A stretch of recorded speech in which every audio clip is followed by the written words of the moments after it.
I'm not a religious person at all, like, but they welcome you with open arms, you know, and they respect their beliefs. So what people need most is somebody just to be alongside and be a friend. Need somewhere to keep dry and safe.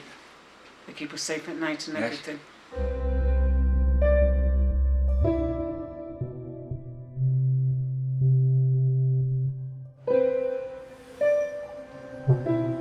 Often when somebody looks at somebody who's become homeless, they're wondering why they don't do more to help themselves, why they don't take initiative to do something more. And that may be because of the challenges they've faced and they've had the wind knocked out of them. They find it hard to take initiative to move forward.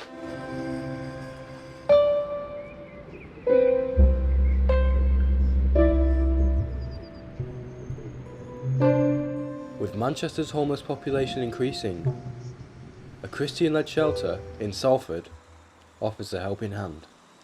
When we started out, night shelters were not viewed as part of a solution to the problem of homelessness. I think people thought of them as not dignified and not an outcome. At the end of the day, it's better than a doorway and it's better than a park. It's better than sleeping rough on the street where they're so vulnerable to being attacked or having their money taken off them, and the judgment as well, to be judged in the street. Whereas when they're here, it's judgment free. We do not view ourselves as being an outcome. We view ourselves as being a stepping stone.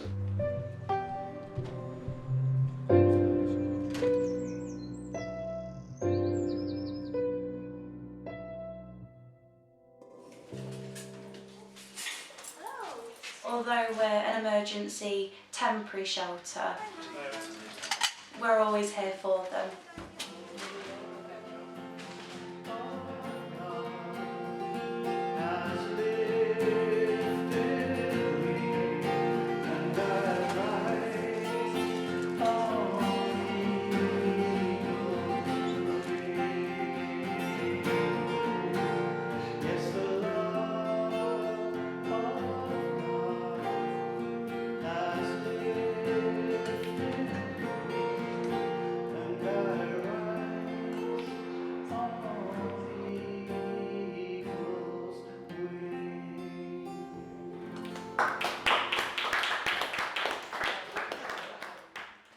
The lines that we get from both those who've been guests or those who've referred them in an agency is often coming here has literally meant the difference between life and death for individuals.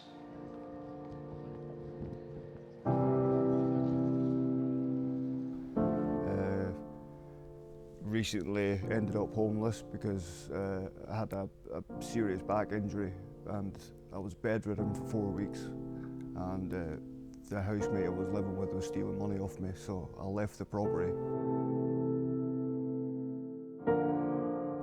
My family's far apart, you know what I mean, so my family's all over the world really, you know what I mean, so I've got nobody, so when I needed somebody, they were here for me, definitely. So yeah, I can't thank them enough for what they've done here. May your peace reign here, Lord, as we seek to help others. In Jesus' name, amen. Luckily, I've been rehoused at the cottage at the back of here, so I'm moving in next week, hopefully.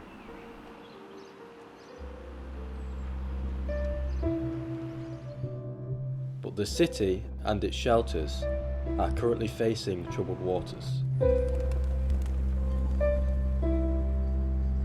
The amount of rough sleepers is constantly increasing. We have 30 people stay at our shelter, but easily on a day-to-day basis we could fill that list at least twice over.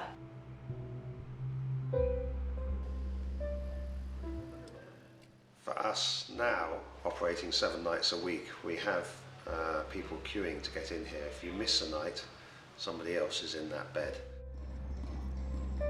One of the biggest problems that the Narrowgate shelter is facing at the minute is volunteering. Volunteering is a massive help to not only our charity but to all types of charities, and without the volunteers we wouldn't be able to run the Narrowgate shelter. at the end of the day, if we're not able to have a 3-person team, then unfortunately we would have to shut. And it's such a heartbreaking moment.